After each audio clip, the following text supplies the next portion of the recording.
intro, the tension within us. There comes a point in every person's life where they look at themselves and realize something has to change. Not because someone told them to, not because life forced them to, but because deep inside, they can feel the weight of who they could be, pressing against who they currently are. This is the tension that defines the human experience. The space between potential and action, between the life we wish to live and the one we are actually living. Marcus Aurelius felt this tension. A Roman emperor commanding armies, governing an empire, yet he wrote privately in his journal, "You have power over your mind, not outside events. Realize this, and you will find strength." Strength isn't something life hands you. It is something you forge, deliberately, repeatedly, patiently. And if we are honest with ourselves, most of our suffering does not come from the world.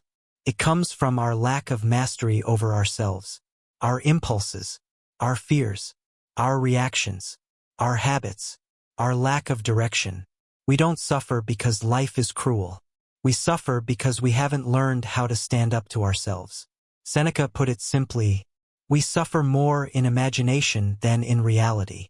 Most of our pain is self-generated, and that means it can be unlearned.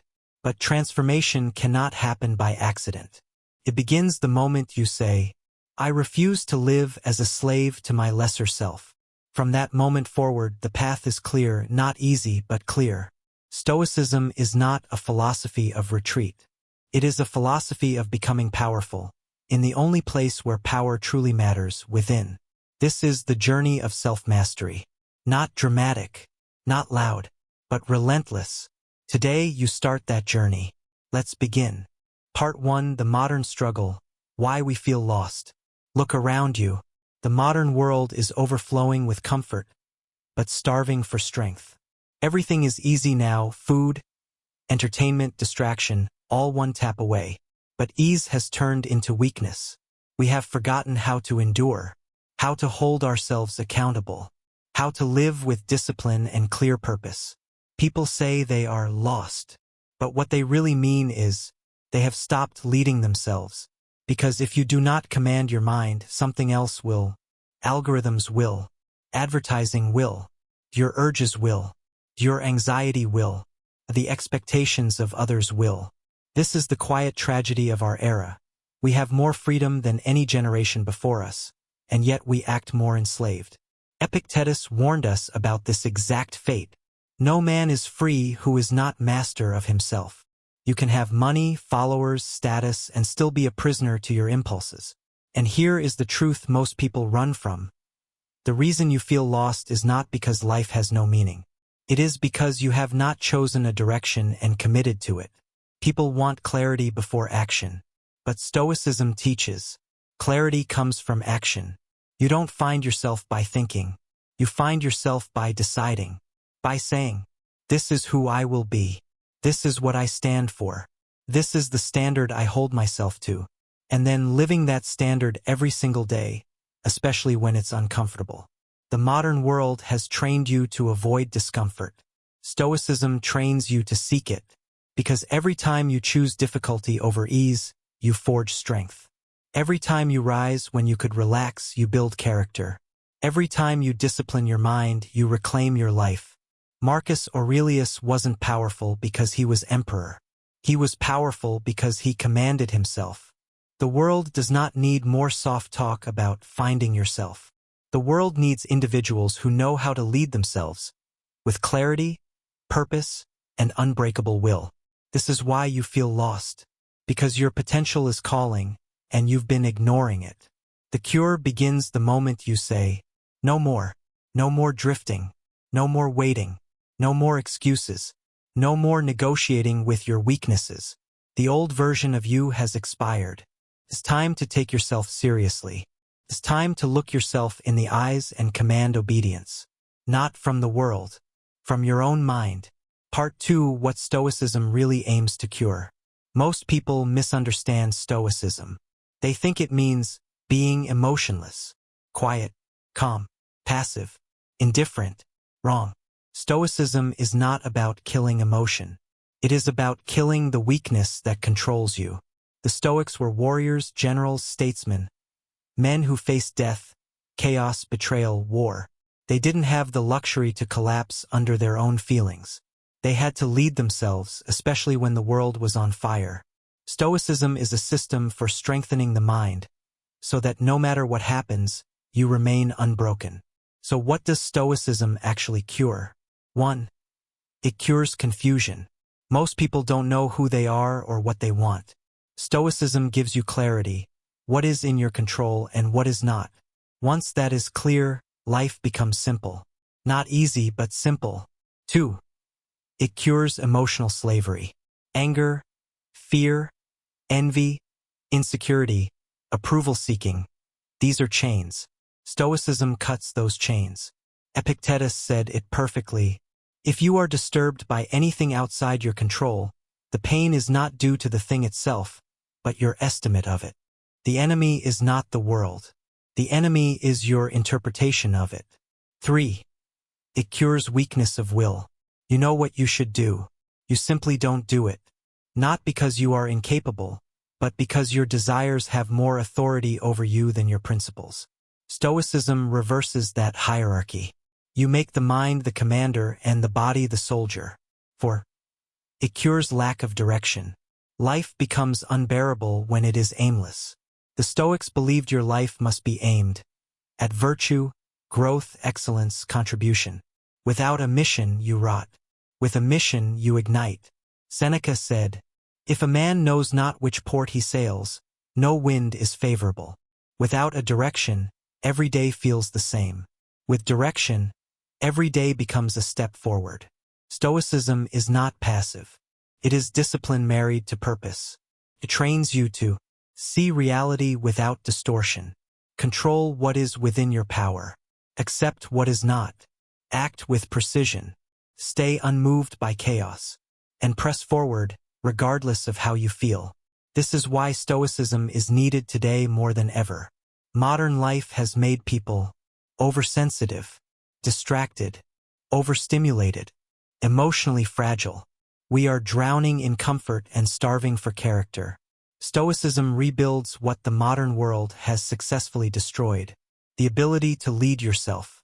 It restores inner order, a mental clarity, self-command, personal authority. When you practice Stoicism seriously, you stop being a passenger in your own life. You become the one at the helm.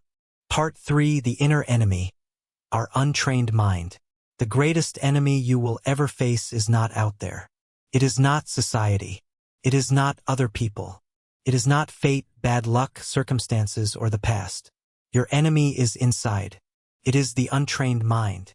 The mind that gives in before trying, seeks comfort before growth, wants approval more than truth, avoids responsibility, fears discomfort, hides behind excuses, begs for an easier life instead of becoming stronger for a harder one.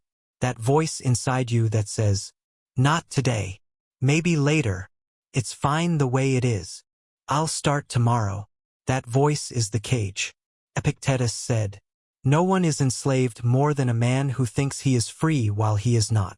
You think you are choosing your actions. You are not. Your impulses are. Your mind has been trained, but not by you. It has been trained by pleasure, fear, laziness, distraction, comfort, the path of least resistance. Your attention span has been fractured. Your discipline has been starved. Your ability to endure discomfort has been softened. Every time you scroll instead of work, the enemy wins. Every time you avoid the hard conversation, the enemy wins. Every time you choose comfort over growth, the enemy strengthens. Marcus Aurelius warned himself every morning, "You are rising to do the work of a human being." He didn't feel like doing it. He commanded himself to. The untrained mind obeys feelings. The trained mind commands them.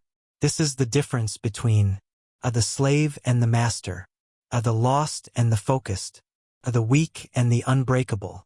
Your mind is not your ally until you discipline it. Until then, it is your captor. And let's be clear, discipline does not come from motivation. Discipline comes from identity. You don't try to be disciplined. You become the kind of person who acts with discipline regardless of emotion. Stoicism teaches you to separate what you feel from what you do. You are not your thoughts. You are not your impulses. You are the one who chooses whether to act on them or not. And that choice, that tiny battlefield between impulse and action, is where freedom is forged. Seneca put it like this: the greatest victory is to conquer oneself. Not conquer the world. Not conquer others. Conquer yourself. Your laziness. Your fear. Your indecision. Your excuses. Your weakness. The war is internal. And you fight it every day. Some days you win. Some days you lose. But only one thing matters. You do not stop fighting. Because the moment you stop, the enemy takes over. Part 4: How to see reality clearly. Before you can master your actions, you must master your perception. Because you do not live in the world as it is, you live in the world as your mind interprets it. If your perception is clouded, you will fear things that pose no threat. You will chase things that bring no fulfillment. You will suffer over things that don't matter. So the first battlefield is your interpretation of reality. Marcus Aurelius writes again and again, if you are afflicted by anything external, the pain is not due to the thing itself but to your estimate of it. And this you have the power to revoke at any moment. This is the core. You suffer because of the story you tell yourself, not because of the event itself. ***. Someone criticizes you. Do you break or reflect? You fail. Do you collapse or adapt? Someone leaves your life. Do you beg or bless them and move on? The event is neutral. You assign meaning. And here is where most people go wrong. They interpret life emotionally first and rationally second. The Stoic reverses this. Perception, logic, response, not emotion, reaction, regret. Read that again. Most suffering is just reactivity without awareness. The Stoic trains to see clearly, to look at every situation and ask, what actually happened? What part of this is under my control? What part is not? And then ignore everything outside their control. This is not denial. This is mental precision. You stop bleeding energy into things you cannot influence. Because the more energy you waste on the uncontrollable, the less power you have to shape what you can control. Your habits, your focus, your discipline, your effort, your character, your direction, your response. Seneca said, we are more often frightened than hurt, and we suffer more from imagination than from reality. Your fear is usually a false forecast. Your anxiety is a movie playing in your head. Your self-doubt is a memory pretending to be destiny. So the Stoic trains awareness like a blade. You learn to observe yourself, your impulses as they arise, your emotions as they swell, your thoughts as they drift. And instead of obeying them, you choose. The untrained mind reacts. The trained mind responds. A simple practice to sharpen perception. When something upsets you, ask, 1. What exactly happened? 2. What story am I telling about it? 3. Who would I be if I dropped that story? This single discipline can remove anxiety, envy, resentment, low self-worth, fear of judgment, because most of these are just distorted perception.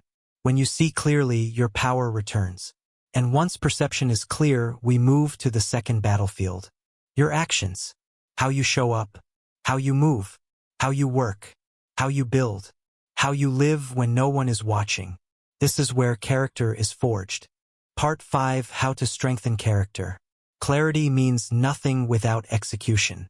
A vision means nothing without discipline. Your values mean nothing without action. Every person thinks they know what's right. Only a few do what's right, consistently.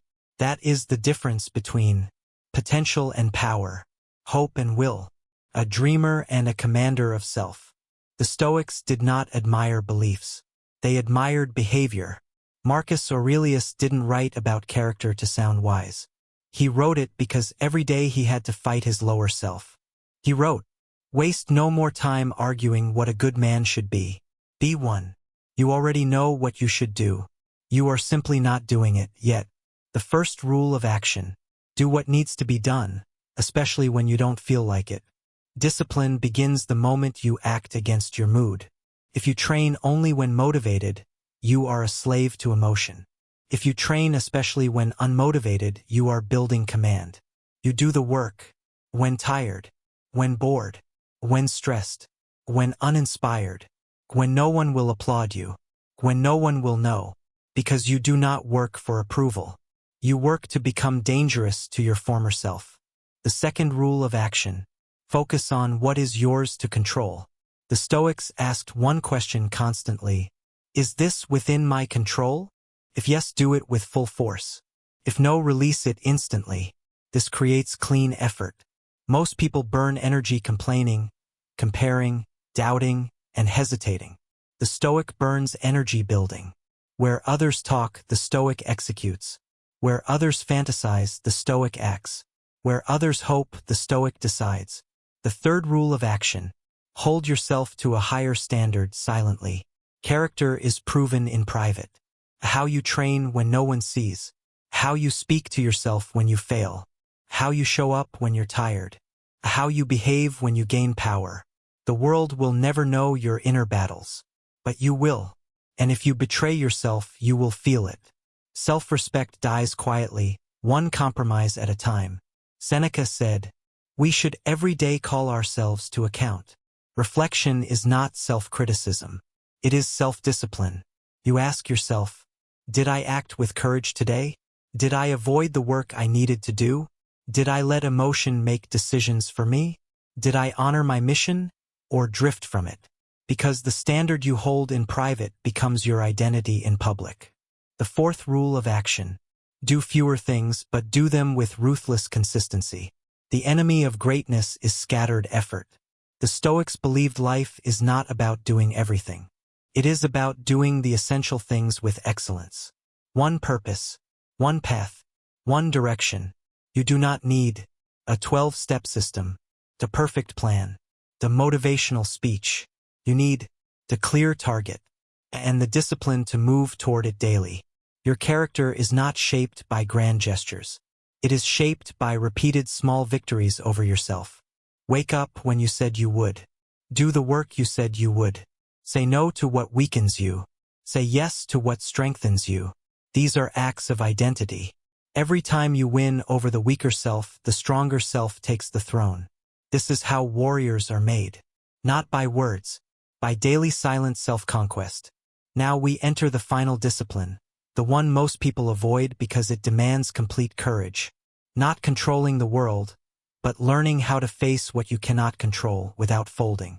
Part 6: How to free the soul. You can control your perception. You can control your actions. But there are things in life you cannot control. Loss, rejection, change, time, death, fate, other people's decisions, the world's chaos. This is where most people collapse. They fight reality. They resist what is. They waste their strength wishing life was different. And this is the root of suffering. Pain is inevitable. Suffering is self-created. ***. Marcus Aurelius faced plague, war, betrayal, illness, the death of his own children. Yet he wrote, "A blazing fire takes whatever you throw into it and turns it into flame and brightness." This is will, not willpower. Will, the ability to stay unmoved. Stoic will means, you do not break when life gets heavy. You do not fold when the world is unfair. You do not retreat when you are afraid. You meet reality directly, without denial, without self-pity, without pleading for an easier life. Because the truth is, life has already made its terms clear. You either learn to endure or you remain weak. ***. The discipline of will teaches 3 powers. 1. Endurance. Not the absence of pain, the refusal to run from it. The obstacle is the way. Marcus Aurelius. The thing you fear is the thing you must face. The weight you avoid is the weight that will make you strong. If something scares you, move toward it. If something challenges you, accept it. If something tests you, use it. Pain is not your enemy. It is your forge. 2. Acceptance. Not passive acceptance. Warrior acceptance. the refusal to waste a single drop of energy fighting what cannot be changed. Seneca said, "Fate leads the willing and drags the unwilling. If it is happening, then it is your training. If it is in your path, then it is your teaching. If it is unavoidable, then it is your responsibility to face." Acceptance is not surrender. Acceptance is strategy. You conserve your strength for what you can shape. 3. Amor fati, love of fate. This is the highest expression of Stoicism. Not only enduring life, not only accepting life, but loving everything that happens, because everything that happens shapes you. Every betrayal sharpened your discernment. Every failure strengthened your resilience. Every loss deepened your capacity to feel. Every challenge forged your character. Your life is not what happened to you. Your life is how you responded. A Stoic does not say, "Why did this happen to me?" A Stoic says, "This was sent to make me stronger." Good. This is the transformation. You stop expecting life to be easy. You stop waiting for perfect conditions. You stop demanding guarantees. And you start living like someone who is hard to break. Not because nothing hurts you, but because nothing owns you. The world can take money, relationships, health, status, comfort, but it cannot touch your discipline, courage, integrity, self-respect, will, unless you surrender them. And you won't. Not anymore. Part 7, Choosing Purpose and Living Decisively. Everything we've built up to this point leads here. Because once you see reality clearly, act with disciplined consistency, and endure what cannot be controlled, there is no longer anything standing between you and the person you were meant to become, except hesitation. And hesitation is the final enemy. Most people don't fail because they lack ability. They fail because they refuse to choose. They keep their options open. They stay half in, half out. They delay commitment so they can avoid responsibility. But a person who is unwilling to commit to a path will live their entire life circling the starting line. Marcus Aurelius said, "A man's worth is measured by the things he pursues, not the things he talks about, not the things he wants, the things he is willing to devote his life to." Your character is shaped by what you chase. Your identity is forged by what you refuse to abandon. Your purpose is not a mystery waiting to be discovered. Your purpose is chosen, and then lived. So what do you choose? Not something impressive, not something safe, not something others will applaud, but something that demands your growth, requires your strength, calls forth your higher self. Something worthy of the man or woman you are becoming. Because without purpose, the mind decays. But with purpose, every day has direction, weight, urgency, meaning.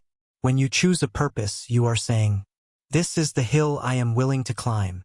You are no longer living accidentally. You are living deliberately. Purpose is not a dream. Purpose is a discipline. It is how you speak to yourself when you wake, how you move when you are tired, how you persist when the outcome is uncertain, how you suffer willingly for something worthwhile. The Stoics did not pursue comfort. They pursued excellence. They pursued virtue. They pursued self-mastery. They measured progress not by results, but by who they were becoming. Seneca wrote, "As long as you live, keep learning how to live. This is the path. Daily alignment, daily discipline, daily courage, no perfection, no theatrics, just relentless self-elevation." So now you choose. Not tomorrow. Not when you feel ready. Not when life is easier. Now. Because hesitation is how potential dies. And you have already hesitated long enough. Stand up inside yourself and say, "I will not live small. I will not live numb. I will not live asleep. I will act. I will endure. I will become." Not because it is easy, but because it is my responsibility to myself. You are no longer negotiating with the weaker self. You are leading, closing the Stoic oath to oneself. Repeat this clearly, slowly, with the voice of someone who has decided, "I command my mind. I direct my actions. I accept what I cannot control. I endure what I must. I pursue what is worthy. I will live with courage, clarity, and discipline. I will become the one who cannot be broken. This is your oath, not to the world, to yourself. And now you live it.